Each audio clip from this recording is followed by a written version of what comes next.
Hello, and welcome to the Lighthouse Brand Builders podcast. I'm Peter Wilkin, and I'm here to help you build differentiated, enduring brands and thriving businesses. It's not really a podcast. It's more a series of strategic insights, stories, and secrets of success from a lifetime's career in advertising, brand consulting, and change management. The thread that binds them is brand-centered management, the trademark brand building process and philosophy I developed with my partners at the brand company over 20 years ago, that's since been embraced by thousands of brand professionals and some of the world's most iconic brands. The 4Ds process and brand DNAs have become well known in brand strategy circles. The focus here is practical advice you can apply straight away to your business.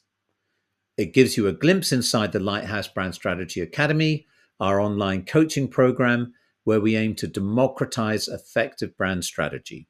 So come with me, take a step inside the virtual lighthouse. Welcome.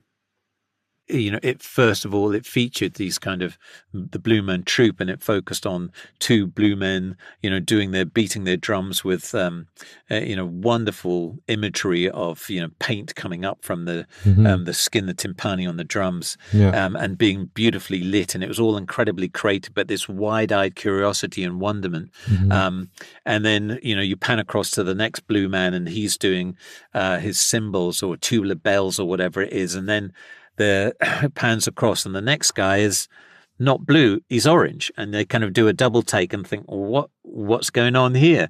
And he's all orange, and of course he then sips on his Mirinda, and the whole thing goes mad, crazy wise. And it was no more than that. It was crazy, but it was hugely successful because it was disruptive. Nobody expected it. It was enormously creative. It was refreshingly mad, as it were. There was no necessary rhyme or reason for it. It was tremendously appealing to a broad group. And because it unusually didn't have any language behind it, it translated instantly. You could run it anywhere. You could run it anywhere. Yeah. And so this was remade and run. It ran in 20 different countries in the end, and ran for 20 years. A campaign for Mirinda, the Orange Man campaign, and you can look it up now. It's one of the most famous ones. It actually spurned competitors like Tango to do similar things. The famous Tango slap commercials in the UK, which were a refreshing burst of orange flavour, and this kind of big fat kind of semi-naked guy would kind of rush out onto the streets in Britain and slam people around the head as a kind of a smash of orange taste. And Right. but no coincidence that he was orange, and it was kind of inspired and influenced by what we'd done years ago in this Blue Man campaign for Mirinda. They ended up, by the way, on the Tango thing, they ended up being banned and having to pull that campaign because it was so successful. They had numerous schoolboys going in there with fractured eardrums from slapping each other around the heads. Of course. As I was talking about the unexpected consequences of effective campaigns, so that was stopped. But back to Mirinda, the lesson learned there is, you find creative solutions in the strangest of places.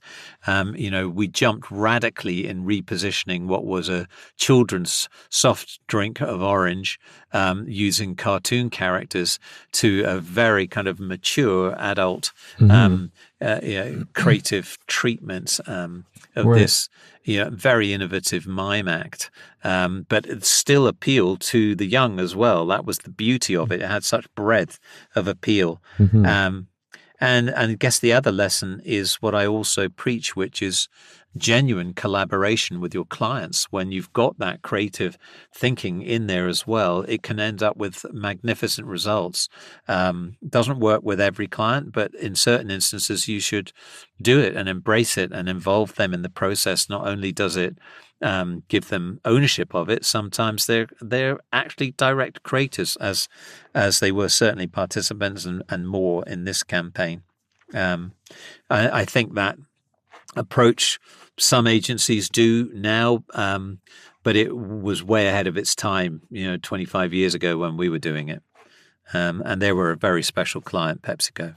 And what was it like securing the talent for that? I guess someone negotiated and reached out to the Blue Man Group. And well, bear in mind that they were not as famous as they are now. Right. I mean, and nobody quite knew where they were going to go. And this is adding momentum to their growing snowball of popularity. And to be at that time, Pepsi were one of the most famous advertisers that if you became part of the portfolio, they knew that they were going to get exceptional exposure in the ads, and it would be done within their cultural, within their brand DNA, which I cannot keep talking about. It was done in their style. So absolutely. It was self-promoting for them, and I think it was a mutually beneficial thing. It helped promote awareness of who they were, and they've expanded into global cities all over the world. I think now, I think they were acquired by Cirque du Soleil in 2017, but they're still going strong in Las Vegas and markets around the world as a kind of touring show.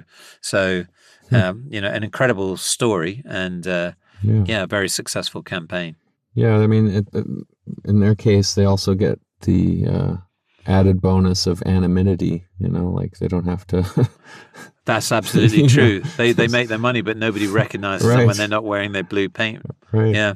Pretty smart. Great idea. And of course, you would know, you're an artist and you're a creative guy, so you would know them. But it's, still I have to explain sometimes to people who've not seen them, who they are. Yeah, absolutely. And it's not until you experience their, the show that they put on, which is amazing. How original and innovative they were. So, great example. Thank you for listening to the Lighthouse Brand Builders podcast. If you found this helpful and want to know more, please visit my website at peterwilkin.com. That's Wilkin with an E at the end. You'll find more free resources, instructional videos, and links there. If you're a CEO or a business owner looking to build your brand, or a brand strategist looking to level up your skills, check out the CBO Masterclass in the Lighthouse Brand Strategy Academy, where you'll be guided through a comprehensive, stepwise process to develop your unique brand DNA and learn the skills to become a certified Chief Brand Officer. If you have any brand or strategy related questions you'd like answered, you can ask them in the showcase notes below. I'll do my best to address them. Thank you and see you next time.